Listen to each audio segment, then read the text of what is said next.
The Sneetches by Dr. Seuss.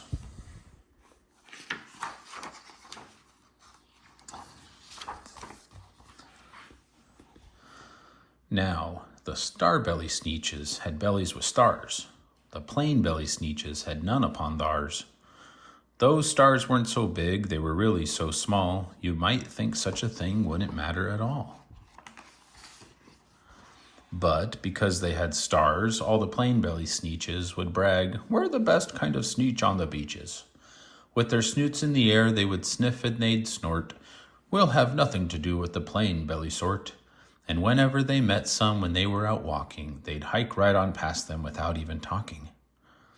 When the star-belly children went out to play ball, could a plain-belly get in the game? Not at all. You could only play if your belly had stars, and the plain-belly children had none upon theirs.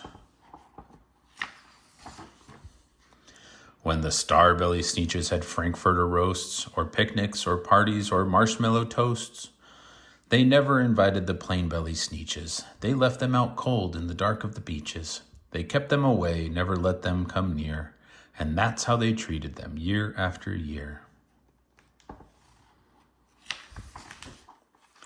Then, one day, it seems, while the plain-belly Sneetches were moping and doping alone on the beaches, just sitting there wishing their bellies had stars, a stranger zipped up in the strangest of cars.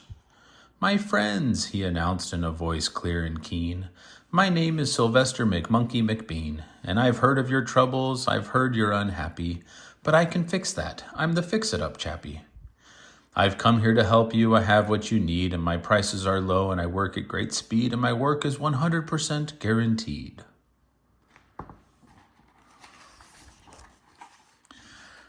Then, quickly, Sylvester McMonkey McBean put together a very peculiar machine, and he said, "You want stars like the star-bellied Sneetch? My friends, you can have them for $3 each. Just pay me your money and hop right aboard." So they clambered inside. Then the big machine roared, and it clonked, and it bonked, and it jerked, and it burked, and it bopped them about, but the thing really worked. When the plain-belly Sneetches popped out, they had stars. They actually did. They had stars upon theirs. Then they yelled at the ones who had stars at the start, "We're exactly like you. You can't tell us apart. We're all the same now, you snooty old smarties, and now we can go to your Frankfurter parties." "Good grief," groaned the ones who had stars at the first. "We're still the best Sneetches, and they are the worst. But now, how in the world will we know," they all frowned, "if which kind is what or the other way round?" Then up came McBean with a very sly wink, and he said, "Things are not quite as bad as you think. So you don't know who's who. That is perfectly true. But come with me, friends. Do you know what I'll do? I'll make you again the best Sneetches on beaches, and all it will cost you is $10 eaches." "Belly stars are no longer in style," said McBean. "What you need is a trip through my star-off machine. This wondrous contraption will take off your stars, so you won't look like Sneetches who have them on theirs." And that handy machine worked very precisely, removed all the stars from their tummies quite nicely. Then with snoots in the air they paraded about, and they opened their beaks and they let out a shout. "We know who is who, now there isn't a doubt. The best kind of Sneetches are Sneetches without."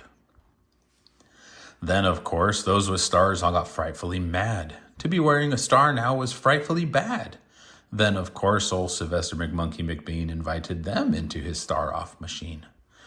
Then, of course, from then on, as you probably guess, things really got into a horrible mess.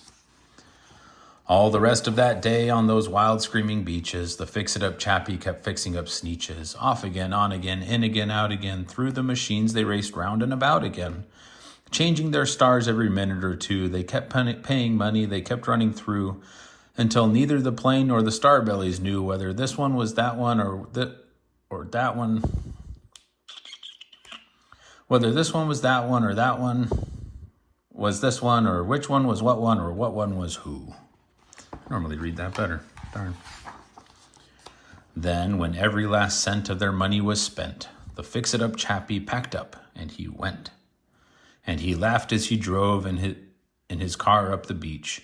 They never will learn. No, you can't teach a Sneetch. But McBean was quite wrong, I'm quite happy to say, that the Sneetches got really quite smart on that day.